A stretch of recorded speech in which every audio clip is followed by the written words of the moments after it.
In this chapter, we're going to go through electrostatic potential.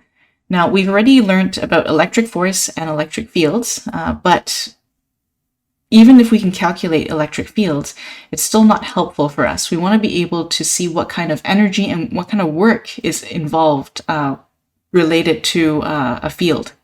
So depending on where a charge is placed within an electric field, we'll be able to see how much potential it has and then correlate that with the work required to do something. So let's start our discussion with just defining what potential is and then going from there. So what are we going to cover in chapter 3? First, we're going to go through a recap of important concepts from electric forces and fields. So basically the key equations you need in order to move forward with this chapter. Afterwards, we're just going to jump straight into defining what the electric potential is, starting from definition of work. Afterwards, talk about potential difference and charge distributions, and then how we can relate potential difference to electric fields. So at the very end, we should be able to apply our knowledge of Gauss's law to make it easier for us to determine the potential of a charged object at a specific point within an electric field. Afterwards, we are going to spend quite a bit of time on the applications of electric potential to various different fields from different types of medical diagnostics techniques to just neuronal membrane potentials. So let's go through a review of forces and fields. Important equations. We know that we learned Coulomb's law, which has to do with electric force. We then learned about the electric field, which can be related to the electric force through this equation, basically replacing kq over r squared with kq1 over r squared, and then you have that extra q over here. So between the two of them, you are able to relate force to the electric field.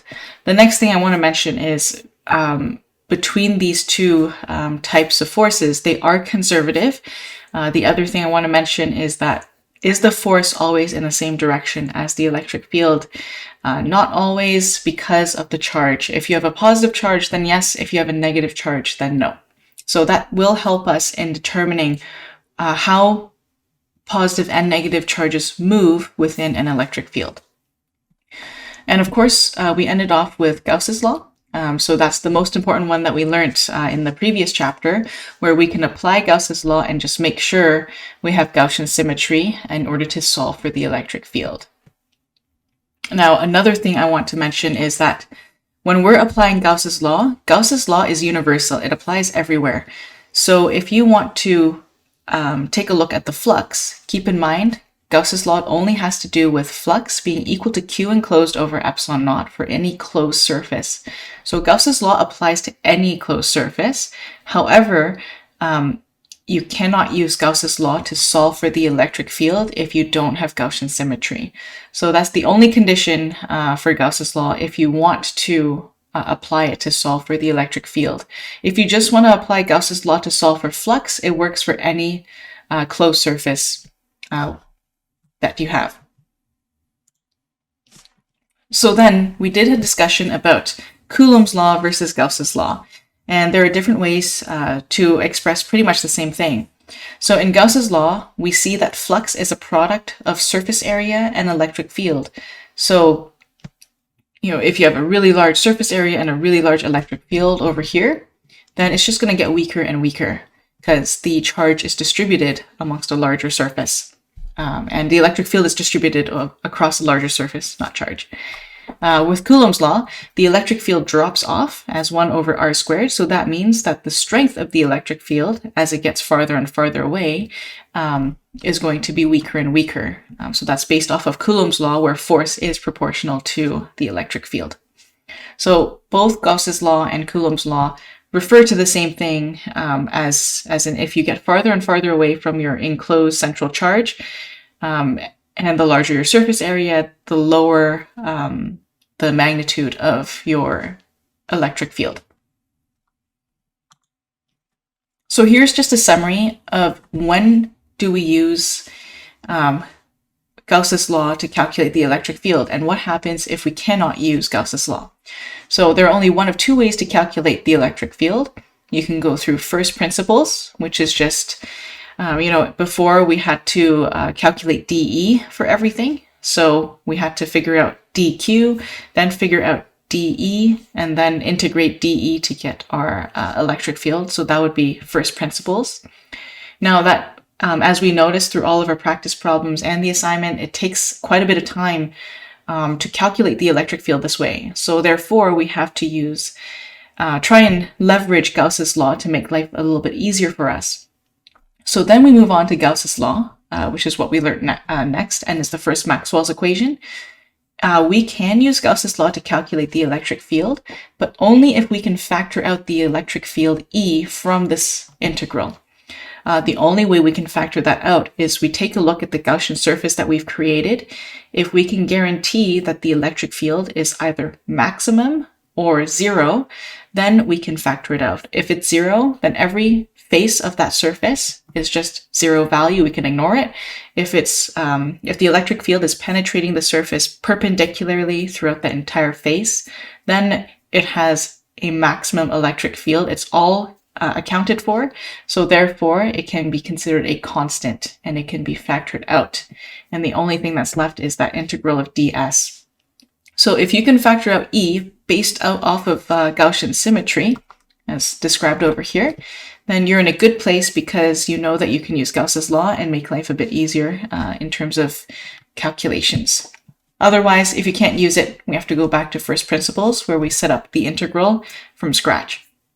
So now we can move on to discussing the electric potential. So what we want to go through first is the big picture, why we even want to discuss potential. Then we're going to start with work, just so that we can define what potential is.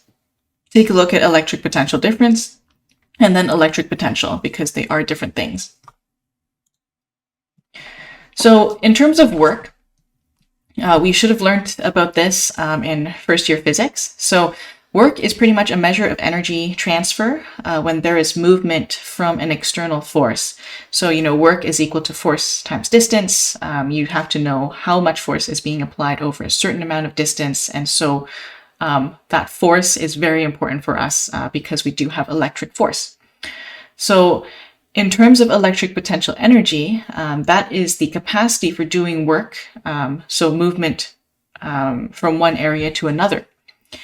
The electric potential is also known as voltage, which you've probably heard quite a bit before, and is the difference in potential energy per unit charge between two locations in an electric field. So I can look at, point A in my electric field and then point B in my electric field and see what the difference in potential energy is between those 2 points. So this is very, very similar to gravitational potential, where you're very high up on a hill and then you're at the very bottom. You have higher potential at the top of the hill, but you have zero potential at the bottom of the hill. So these are analogies that we can make as we proceed through the next few slides. But keep in mind that the word potential has direct relations to how much energy is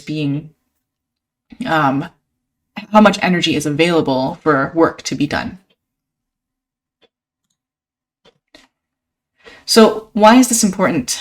First of all, we can calculate potential differences between 2 points in an electric field. So by the end of this lecture, you should be able to do that. This is really great for analyzing voltage measurements in biomedical applications or nanoscale techniques. So for example, if you want to figure out what the potential difference is between two spots on a biosensor, or if you want to figure out the potential difference of a membrane from one side to the other, being able to calculate this or understanding the theory behind the calculation will be very beneficial. Afterwards, it can allow us to explore and analyze different types of electrostatic interactions and biomedical models. So one of the things that we will kind of discuss would be atomic and cellular interactions. You can discuss movement of bulk matter, capacitors, as well as membranes. So, for example, in chemistry, even you have atomic interactions between two types of molecules. And so we can actually model them as electrostatic interactions because sometimes they're positively or negatively charged, or they're dipoles. So these are things that we'll touch lightly on because our knowledge of potential will help significantly. Now, to understand potential, we have to start off with defining what work is and how it relates to the electric force and or the electric field. So let's start by doing that. So what do we know about work? Work is done when a force acts over a certain distance. So if you do positive work on a system, that means that you're losing that amount of energy and the system gains that amount of energy. So you're actually transferring energy from yourself to the system. So you're inputting work inputting energy into the system. So therefore it's called positive work. What kind of ways can we use to calculate work? We can use the dot product. So it's the dot product of force and displacement, with theta being the angle between the two vectors. So we've already done a discussion about dot products. You should know about this already, but work is defined as some sort of force applied over a certain amount of distance, and you can just rewrite it as FD cos theta in the algebraic form. Next, we should understand that energy is conserved. So the law of conservation of energy states that the total energy of an isolated system is going to remain constant. So we had discussed this in first year physics as well with gravitational potential and kinetic energy. So kinetic energy comes from motion and potential energy is stored. So our focus for E&M is potential energy, specifically electrical energy that's stored. So when positive work is done, it is traditional to define the potential function to represent a reduction in potential. So essentially what is happening is you have delta U, meaning the change in potential from A to B. You have the potential at B minus the potential at A, and that's equal to negative WAB, so negative work. So how can I explain this a little bit further? As we apply a force, there is motion. So kinetic energy increases. This is positive work because we're applying a force to create that motion, since force is causing an increase in distance. But potential energy is considered how much energy is stored. So with a conservative force, the more energy we put in to the motion that goes to kinetic energy, the less potential energy is present. So therefore, there is going to be essentially a negative work done being done on the potential. So hopefully that makes sense. So how does it apply to electricity? Well, electric force is a conservative force. So Fe is the force exerted by the charge or the field, and the potential energy U is equal to the work we must do against that force to move an object. So keep in mind, we're now switching to electric fields and trying to wrap our heads around potential in electric fields. When you have an electric field that's in existence, that means there must be charges present.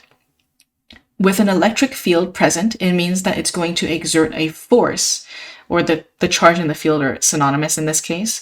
They're going to exert a force, F, around it. So then if we do want to move something within that electric field, we have to apply some energy, we have to input energy, and we have to do some work.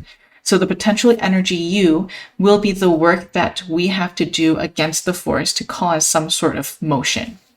So we can rewrite the equation for work and potential.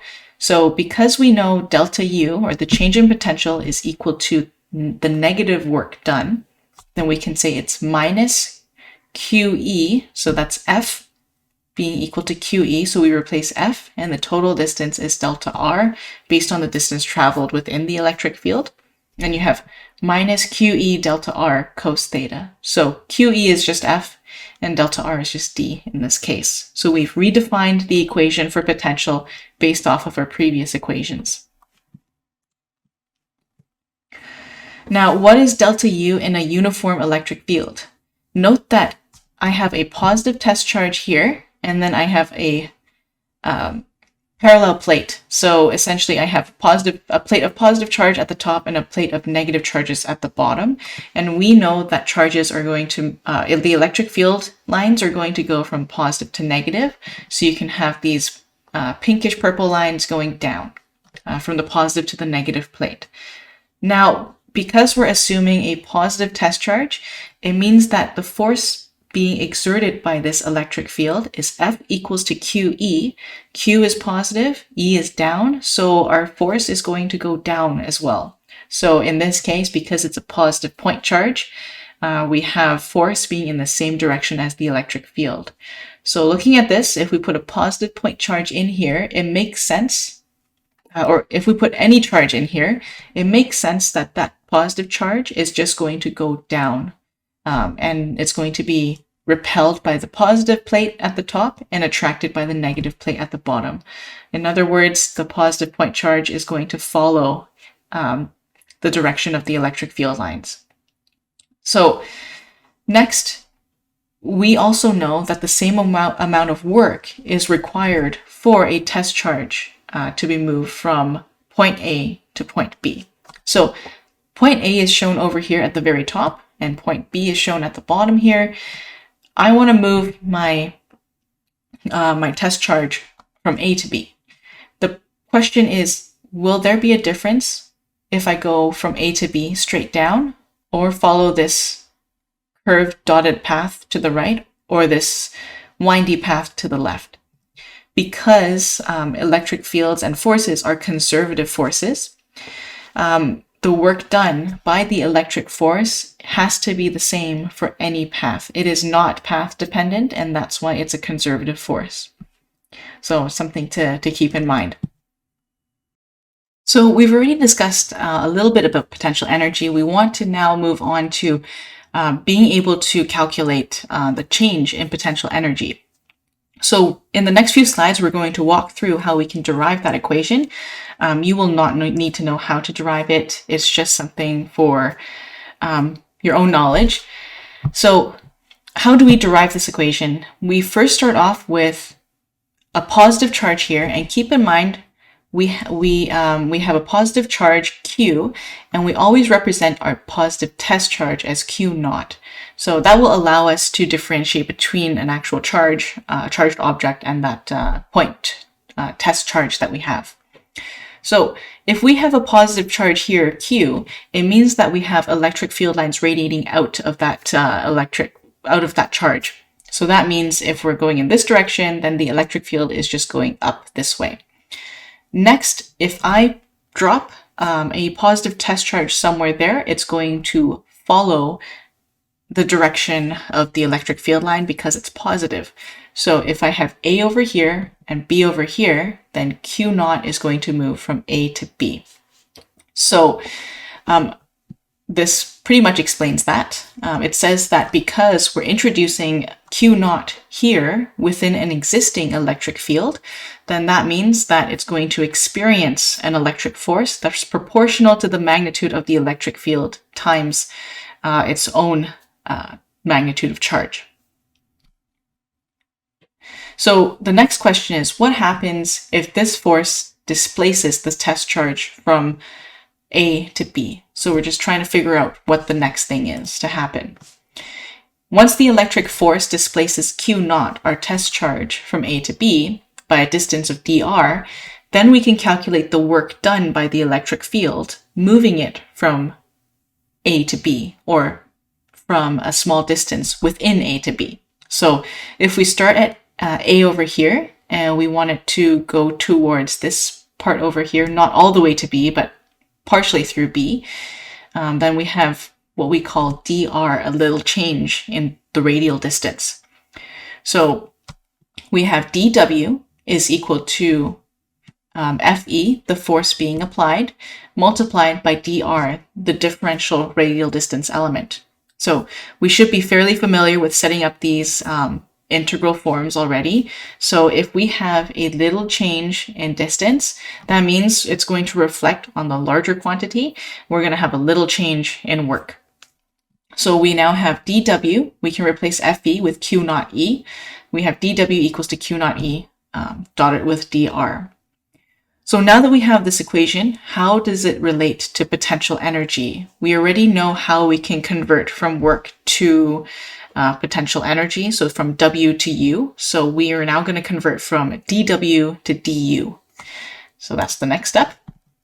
So if the electric field is doing the work, there is a loss of potential energy, as we discussed previously, because it is the system that is doing the work. So therefore, we have du equals to negative dW. And so du is equal to negative Q naught E dotted with dr. So this is now an updated equation based on a small movement of that positive point charge from A to a section of B. So now that we've kind of got potential, or the differential potential, set up, we now have to look at the total displacement. And in order to get the total displacement, we have to integrate. So the electric field, just so that we're clear on this, it's not uniform, which means that we have to integrate from RA to RB. If it was a uniform electric field, then we'd be able to just do the calculation right away. But because it's not, you do have to integrate E dotted with dr. So we have this, the Q naught, the actual charge can be factored out because that's not going to change, but the electric field will, based on the distance away from the origin. So that's that would be the equation to remember for a change in potential energy.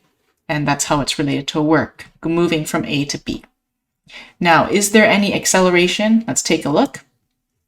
For a conservative force, the work done by an external agent, which would be us, on the charge is equal to a gain in potential energy of equal magnitude. So we already know that delta U is equal to WA to B, which is equal to the integral from A to B of an external force dotted with dr. Keep in mind it's external force, not Fe from the electric field. So that means that the acceleration will have to be 0. So the concepts behind this will be very important in terms of being testable content. Know how to answer those questions in green. Understand exactly why we made those decisions to derive this, but you will not have to do the mathematics in terms of deriving this equation. So finally, just to wrap things up with change in potential energy, what does this mean when we're approaching problems? We know that the force that we apply is equal to the negative of the force being exerted by the electric field. So if there's a force being exerted by an electric field and we want to move something from A to B, the force required from us would be equivalent to the opposite of that. If we do the work, which means an external force is applied, then we have positive delta U. If the system does the work, then there's going to be a negative change in potential. So when you're calculating the change in potential energy, just be careful what force you're looking at and read the question carefully, because that will make a difference in whether you define something as positive or negative. And just the last thing to mention is, does the path matter? And so if I have a positive charge here, we know that the electric field lines are just going to radiate outwards. And so if I want to move from A somewhere over on this side, all the way over to B on this side, doesn't matter what path I take. You can actually work on deriving an entire set of equations just to prove the case that things are conservative. But just remember that the work done on a positive test charge Q naught by an electric field of charge Q is unaffected by the path taken, just defined by the start point and the end point. And that is because every single small displacement dl, so every small length element dl, represented by this blue vector over here, it depends on the change in dr, which is radial displacement. So all of it balances out so that you get the same value depending on which path you take. So the displacement, no matter what, is 0. So the next question for this would be, like a good conceptual question would be, what happens if I go from A to B and then go back to A? So what would be the work done if Q naught does some windy path and returns to its original position? Now, the displacement is 0, so that means the total work done would be 0. And this would be characteristic of a conservative force. So just remember that, because it's a good concept to test on. So the first problem we want to go through is finding the change in potential energy of a charge Q in an electric field of a point charge capital Q at the origin as it moves from R1 to R2. So let's first draw a diagram. This is going to be a fairly simple diagram to draw. So it's asking us to take a look at the change in potential energy as a point charge moves from R1 to R2. It's basically moving along a straight line, so we're just going to use the axis R. And the first thing we should do is draw a diagram.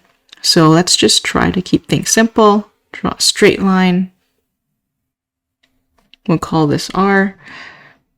R hat for that direction. And there's going to be 2 points. There's going to be R1 and R2. So we have R1 over here and R2 over here. We do have a point charge Q at the origin. So let's just draw this here. The origin would be 0, 0. And there's going to be another little charge Q, which we'll put in blue. And we'll call Q. And we're trying to move that charge Q from R1 to R2. So at any point in time, Q is moving towards the right and goes through a change in distance of dr. How else can we represent this? We know that over here, Q is going to be experiencing an electric force. So the electric force it experiences is going to come from the positive charge capital Q in red over here at the origin. So let me just draw the electric field lines for this.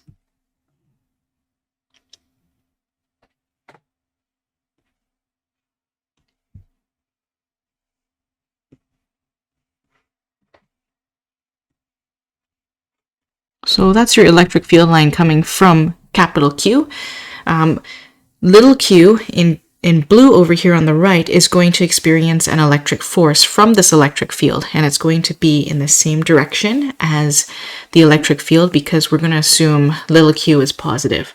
So therefore, in purple, we know that there's going to be an electric force pointing towards the right for Q, and that's where Q is right here. Now, the next thing is that we know that there's going to have to be another type of force. So we're going to call this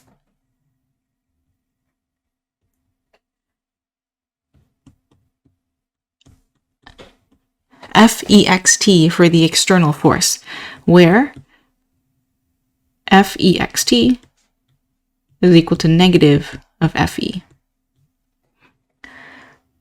So I'll explain this in a bit, but let's just drag down a bit. Step 2 says find change in potential energy. We're just going to continue from here. This is part of step 2, but we want to figure out the change in potential energy, so we need to find out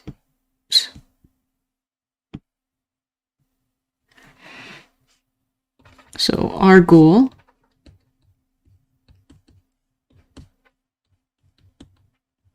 is to find delta U.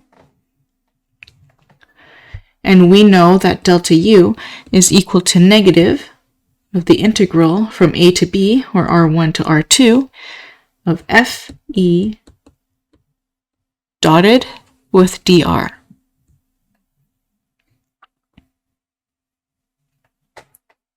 But we also know that FE is going to be equal to negative F EXT.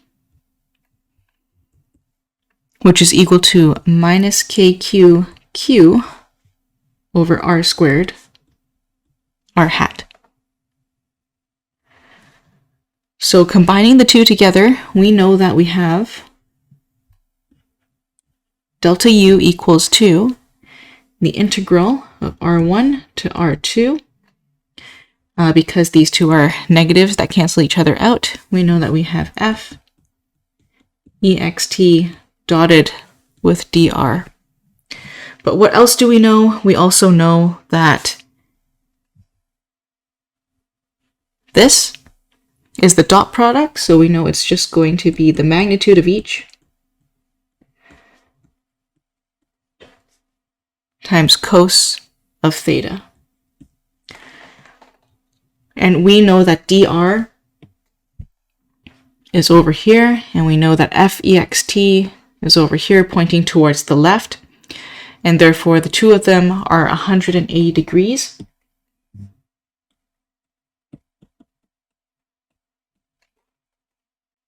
So that means you're going to get negative Fext dr.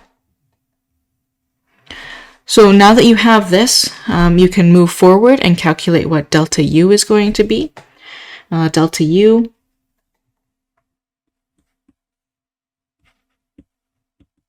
is going to be equal to the integral of R1 to R2 of KQQ over R squared dr in the r hat direction. In this case, we don't worry about that too much. That's the equation we want, and now we can solve for it here to find the change in potential energy. We start with delta U equals to the, let's factor out what we can. We can factor out the K,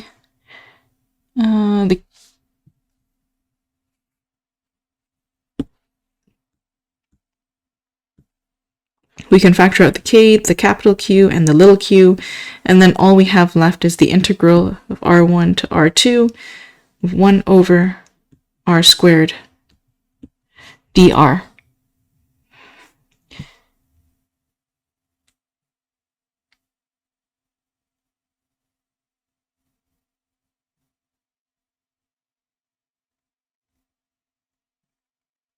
Now, what else can we do?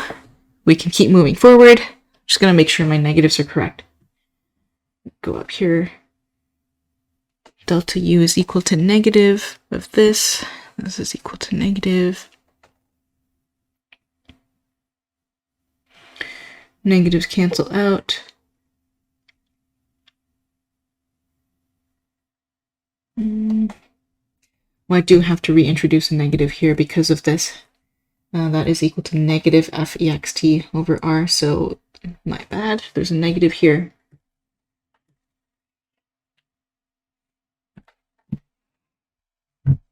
So let's introduce a negative like that. Okay, so now you have delta U is equal to minus KQQ. You have minus 1 over R from R1 to R2. Delta U is then equal to, the two negatives cancel each other out. You get KQQ 1 over R2 minus 1 over R1. And that is your answer for the change in potential energy between 2 points along one axis. So let's move on to the electric potential difference. From the equation we've defined before, we know that delta U is proportional to the charge Q. And sometimes we want to consider the potential energy change per unit of charge in a moving charge between 2 points.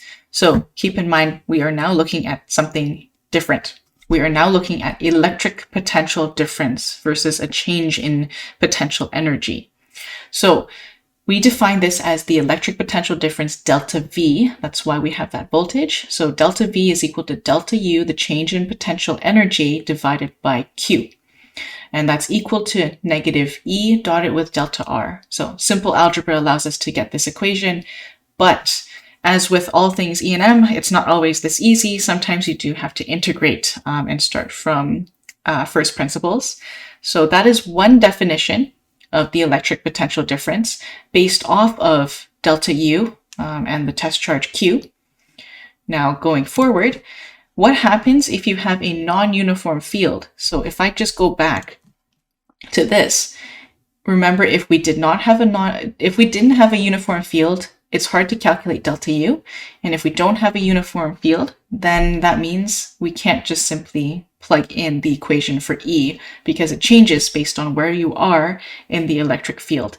So therefore, we have to have another definition of delta V, and it's given by this. So far, we've been assuming a uniform field. So in a non-uniform field, we have to integrate. And so delta V from A to B is equal to negative integral from A to B of E dotted with dr. So taking a look at this diagram over here, we have a positive charge with electric field lines radiating out, and we want to figure out the potential difference, delta VAB, between this point A and this point B. So the electric field at point A is different than the electric field at point B. Remember, it drops off based off of 1 over r squared. So that means I do have to integrate and have the integral from A to B and then figure out the differences in the electric field from one point to another. And so we're going to replace it with kq over r squared r hat. So the good thing is that if you do have Gaussian symmetry, you can find the electric field from Gauss' law and then find potential. So that's one easier way of solving for delta V through our own knowledge of Gauss' law. So let's take a look at the units for potential difference. Potential difference is also called voltage, something that you should probably be familiar with already, or something that is most commonly heard of. It's important enough to have its own units, so we call it volts, or V, which is joules per coulomb. So similarly, the definition comes from delta V is equal to delta U over Q, where delta U is potential energy and Q is the charge, so energy in joules and then charge in coulombs. So just as an analogy, if we say a car has a 12-volt battery, it means that the battery can do 12 joules of work for every coulomb of charge that moves between the two terminals. Very important to understand where that 12-volt comes from, or any volt from a battery.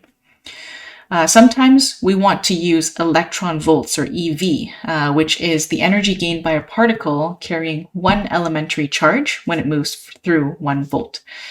So 1 elementary charge is 1.6 times 10 to the negative 19 coulombs. So 1 electron volt is equal to 1.6 times 10 to the negative 19 joules. So that's also something else to remember. The other thing that's critical to remember is EV is not an SI unit. A lot of people have made this mistake in exams and assignments before, where they just assume the equation will work after values are given in units of electron volts. Just remember, joules are electron volts. You have to convert any electron volt to joules before calculating other quantities based on SI units. Finally, we do want to move on to what the electric potential is. So we've talked about the electric potential difference. We've talked about the difference in potential energy, delta U. Now we just want to figure out what U is. What happens if we take out that delta, take out the change in potential? So potential difference is defined as the energy per unit charge involved in moving between 2 points. Without this movement, there's no difference.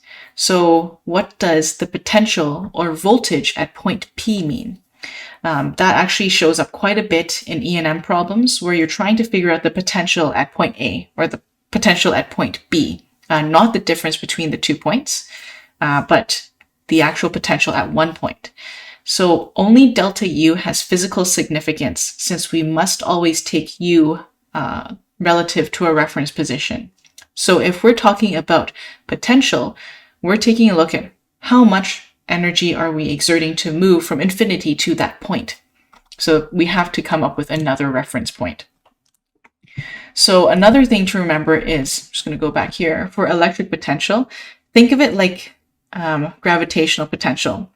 I have a person standing at the top of the hill and a person standing at the bottom of the hill. The person at the top of the hill is going to have a lot of potential energy and is at a higher potential.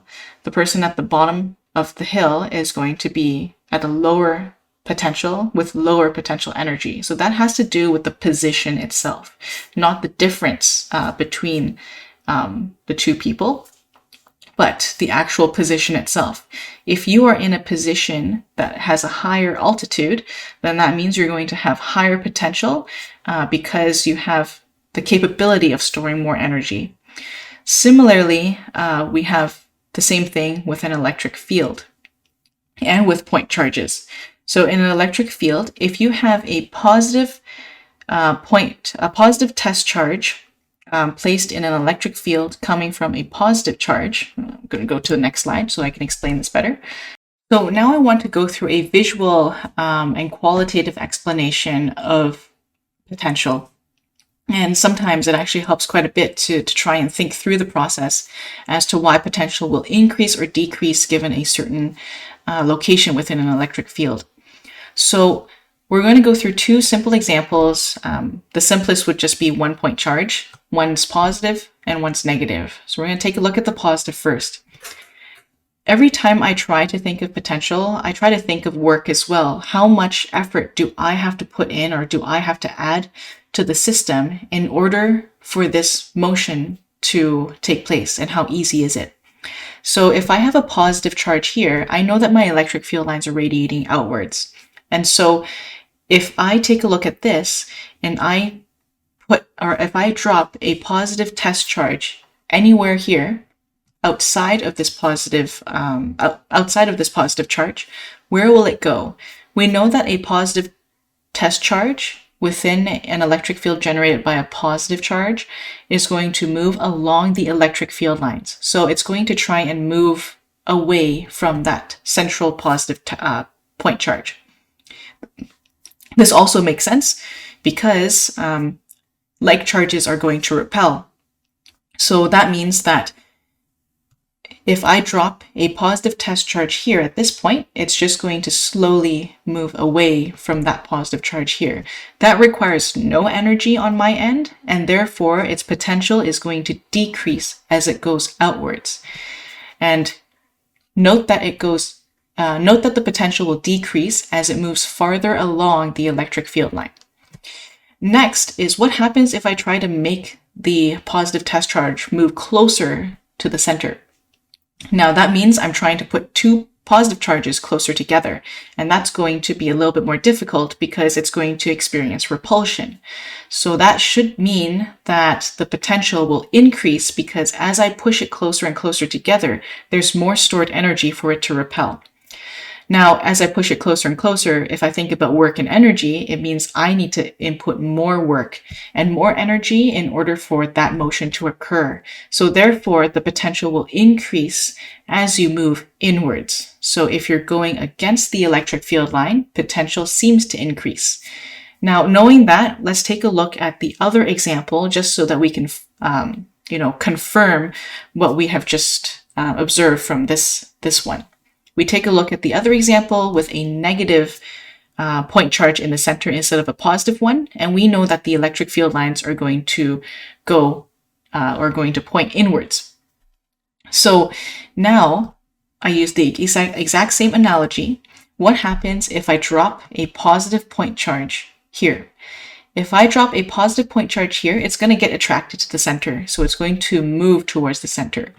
And for me, if I'm trying to cause that movement, I don't need to do anything because that motion is already following the electric field line. So that means the potential should decrease as it goes towards the center.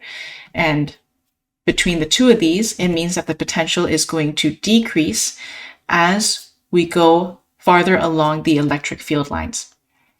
Now, if I have a positive and a negative charge and I'm trying to separate them, that's going to be tough because the attractive force is going to prevent that from happening.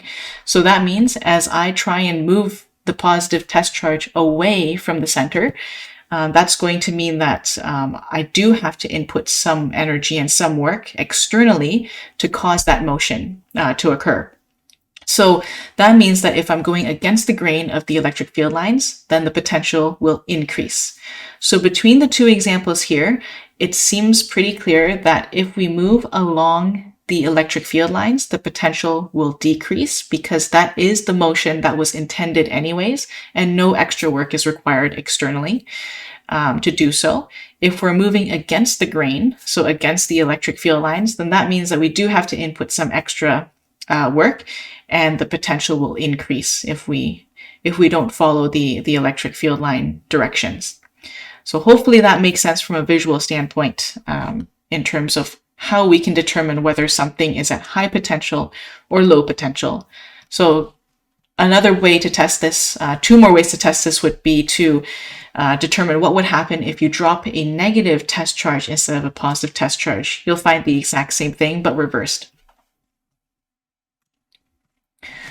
So what is the potential of a point charge? Didn't we already calculate the change in potential energy of a point charge? Yes, we did. We have delta U is equal to the following. And so if you solve for this, you get KQQ over a change in 1 over the radial distance. But we also know that the potential difference is defined differently. The potential difference is defined as delta V equals to delta U over Q. So we already know that, which means there is a new definition for the potential. Like we said before, every potential difference needs to start off with a reference point. So it is convenient to define a point of zero potential.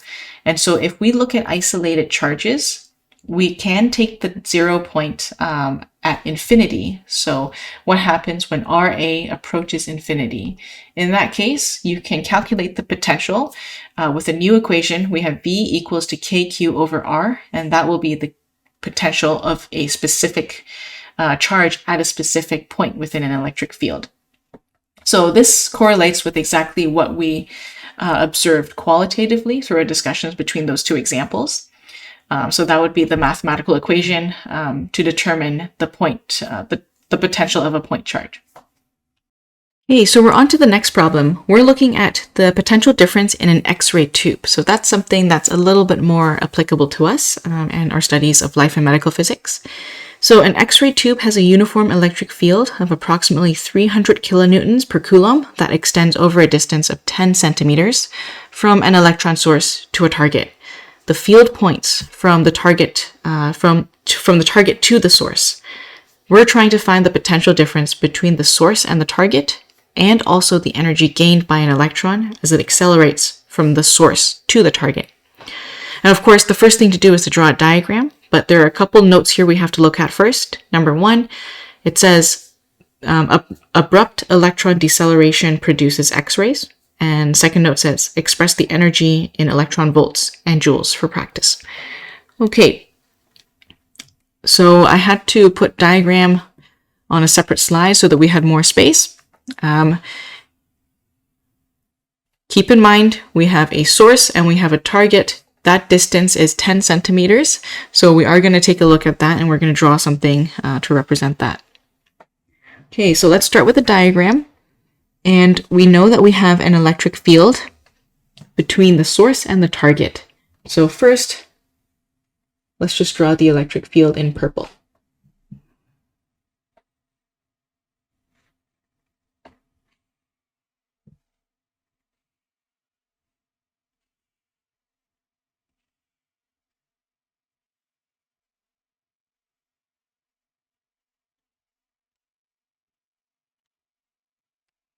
Okay, so this is our electric field. It's pointing towards the left, and we have 2 points within the electric field. We have what we call the source, which is A, and we also have B being the target.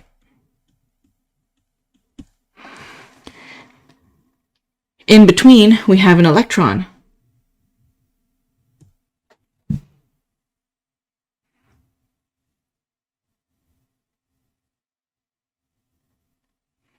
Oops, let's just trying to read the...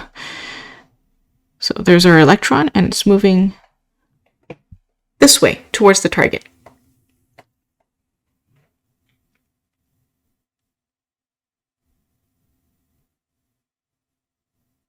So the field points from the target to the source, and we know that the electron is going to go from the source to the target. We're trying to find the potential difference between the source and the target. Okay, so let's just quickly do a quick description. After we label this as well, we know that the distance between the source and the target is delta R equals to 10 centimeters. The other thing is we know that this is a uniform electric field.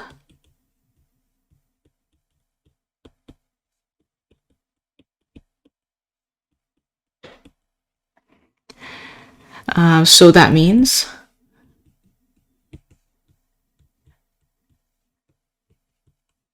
we can use one of the more simpler equations.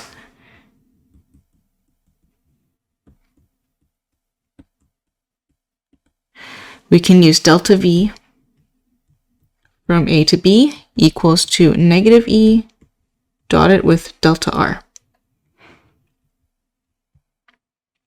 So the next step really is to find the potential difference.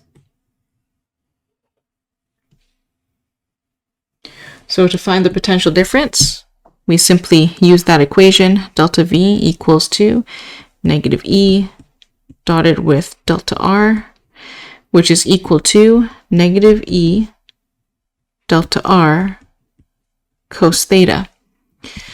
But we do have to figure out what theta is, and we're going to scroll up again.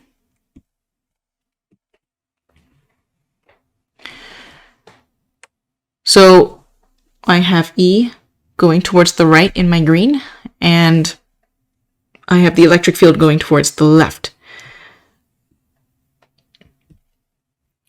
I can draw this out. I have this being the electric field, and I have this being my change in distance.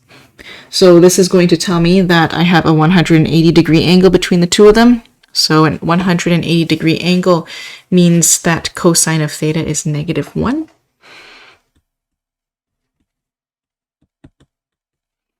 And that is going to give me delta V equals to negative E delta R. But we are given the following values. We are given the fact that E is equal to 300 kilonewtons per coulomb, and we're also given the fact that delta R is equal to 10 centimeters, or 10 to the -2 meters. So this gives me delta V equals to 300 kilonewtons per coulomb times 10 to the -2 meters. And this gives us 30 kilovolts.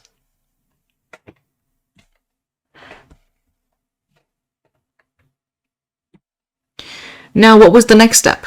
The next step was to find the energy gained by an electron as it accelerates from source to target.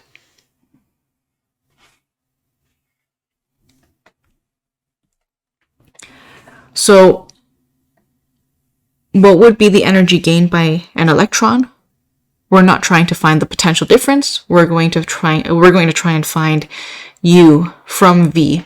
So we know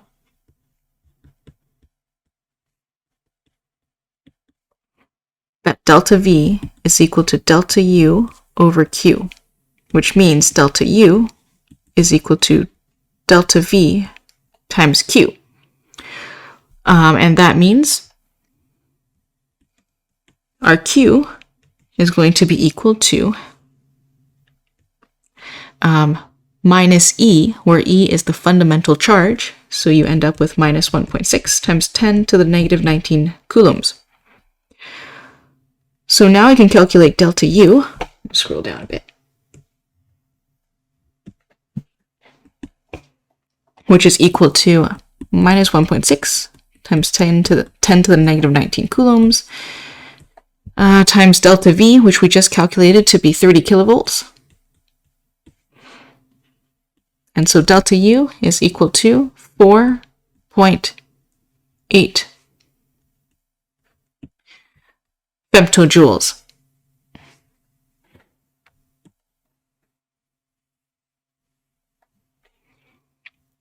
Now, we do want to also consider calculating it based off of electron volts. So another way to do this would be delta U equals to Q delta V, which is equal to E instead of minus 1.6 times 10 to the negative 19 coulombs times 30 kilovolts. And that gives us 30 kilo electron volts. So in some ways, option number 2 is just a lot easier to work with because there is less math to do. In this problem, we're taking a look at the potential difference in a high voltage power line. This is a little bit more complicated. So we have a long straight power line wire. It has a radius of 1.0 centimeters and carries a linear charge density of 2.6 microcoulombs per meter. Assuming no other charges are present, what is the potential difference between the wire and the ground, which is 22 meters below? One of the notes says, assume the long and straight wire is an infinitely long charge distribution with line symmetry. So that does help us significantly. We're going to draw a diagram first and then do some of the steps to solve for the potential difference. Okay, so a long straight power line wire. I'm going to draw that as this.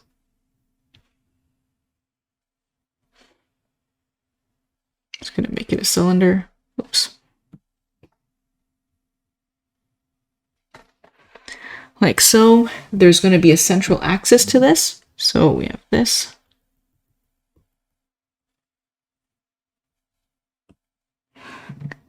Okay. I'm just going to label this as the wire. It has a radius of 1 centimeter.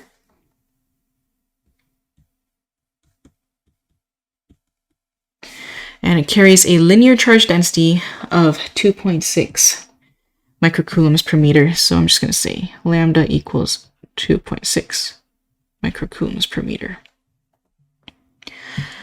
Assuming no other charges are present, what is the potential difference between the wire and the ground, which is 22 meters below? So now I have to take a look at the ground as well. And so the ground is 22 meters below. I'm just going to draw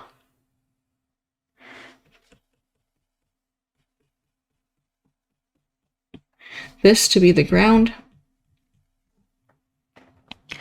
And the 22 meters, now this is open for some discussion. It could be 22 meters from the edge of the wire, or it could be 22 meters from the central axis of the wire. For this question, we're just simply going to assume that it is 22 meters from the central axis of the wire.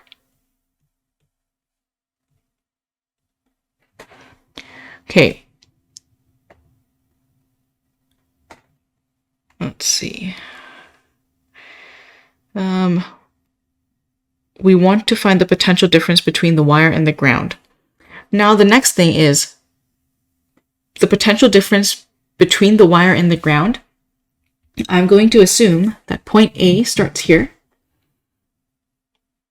at the edge of the wire. So this is going to be RA. And then this is going to be RB.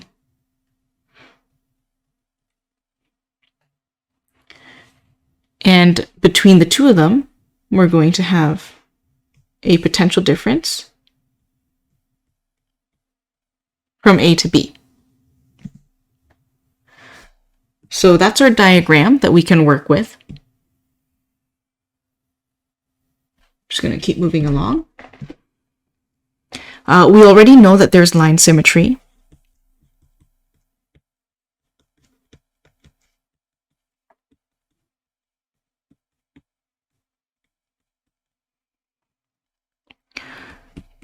So the electric field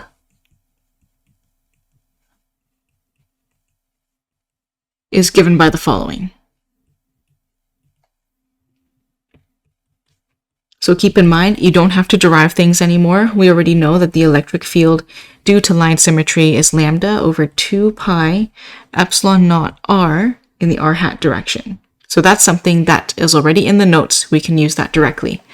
But then we have to figure out what equation for V to use.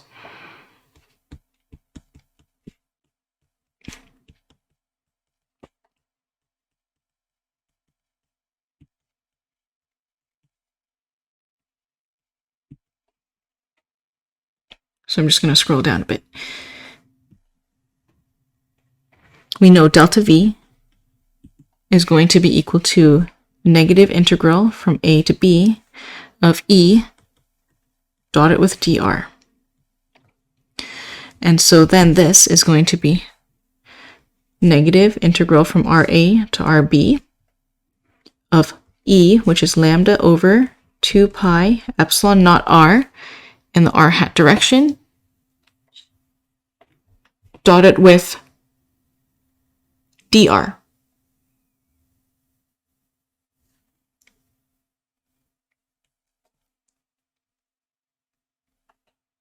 Okay.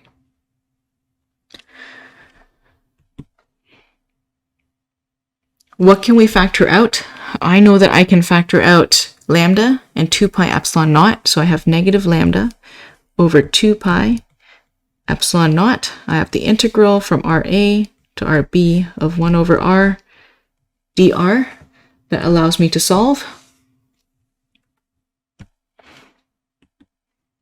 And I now have negative lambda over 2 pi epsilon naught. This is going to be ln of r from RA to RB. This gives me negative lambda over 2 pi epsilon naught ln of RB minus ln of RA.